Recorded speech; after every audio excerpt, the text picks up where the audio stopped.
My bad, people. I'm gonna have to throw this in part two. All right, this is part two, okay, of the Crips and Bloods going at it with, excuse me, the Crips and Kings going at it with the Bloods. Part two. I don't know what happened, but it shut down on me. When I was telling the story, it shut down on me, so I'm starting part two, all right? So anyway, where was that? Oh, the two Bloods, they go to the Crips where the Crips are standing right next to the bars. So one Crip tells one Blood tells the Crip, yo, we want to talk to you guys in the back. So I respect what the Crips did. They were like, no problem. They went to the back. But now when they went to the back, you know, I'm first crown in C95, so I'm the highest ranker right now in there. You feeling me? And from the five kings that was there, I'm the highest rank from all five of us. I'm the highest as first crown. So I come up and I say, yo, if these dudes set it off on the Crips, you already know what we're gonna do. There was like no problemo. We had two bangers, and you know, how can I tell you? We had something in that bullpen that a certain CO, don't want to say his name, he's retired, that he makes sure that shit was there for us every fucking time. Shout out to that CO, man. He had something. We had something nice, and it was nice and stashed. Nobody could find it. You feeling me? So anyway, so we already knew what was that. It was a special gun. Put you like this. That shit comes out, dude's gonna back up, and I'm gonna tell you what happened. So the four Crips goes over there. They talking, but they ain't nobody screaming. But now I'm noticing, plus the other kings are noticing that these dudes, the Bloods, are standing up. And they look like they're trying to surround the four Crips.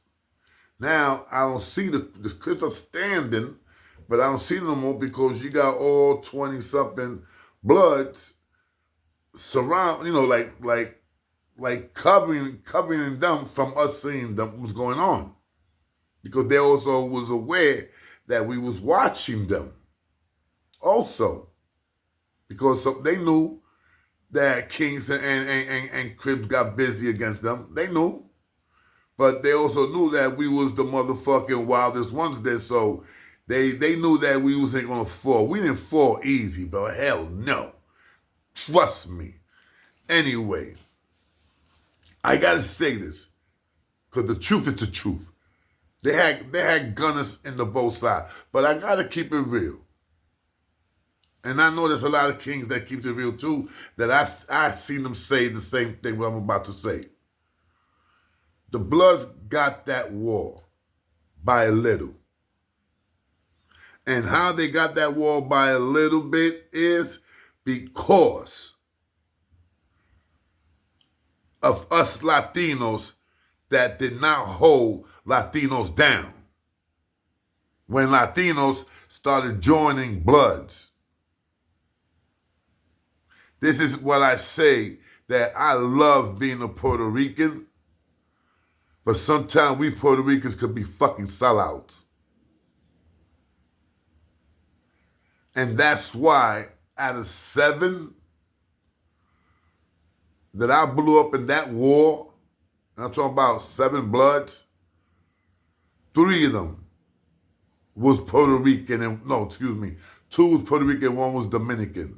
That's right, even Dominicans started joining the Bloods. And that's how they managed to get us by a little something something. Because like I said, we had shooters in the boat. Kings had shooters, believe that. And we should not wait to jump these motherfuckers. No. We used to just, let's get in it. Let's do this now. especially if we was outnumbered. Oh, if I used to go to a house and there was like 3 or 4 or 5 bloods, I used to not put my bags in the cell. I used to leave my bags right. I know right where the bullpen, right where the seal's bubble at. And I'd be like, yo, seal, can you open the gate? I gotta go to the bathroom. He's like, all right, take your belongings. So once he was opening that gate, I used to grab my bag, my property. I used to throw it right in front of the door. When the big cell door closes, it couldn't close because my property was there, so he used to hold it. Because I knew I would have to come back out. Because the first blood that was there, that's the one that used to get it. Boom, bing, bang, 3 or 4 punches, you get the fuck out of there. You take you push your shit out and the door locks. Bang! They can't get you. So now what's gonna happen is that you're gonna go to the bullpen, you're gonna get a ticket, blah, blah, blah, but you can beat that ticket because all you gotta do is tell whatever captain is in charge of the being hearing that you king and they should have known you was king to throw you in the Blood's house. You feeling me? That's how a lot of kings won that.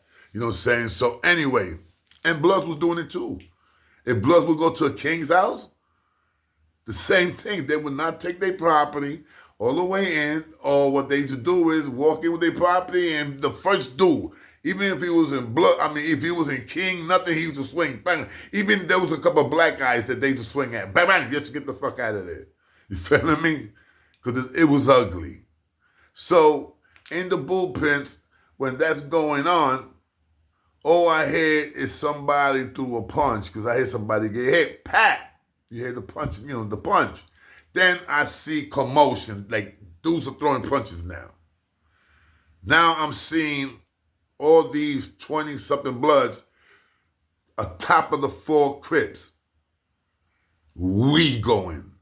But before we go in, Puñalá gets the stasher, where the shit that the CO used to stash for us.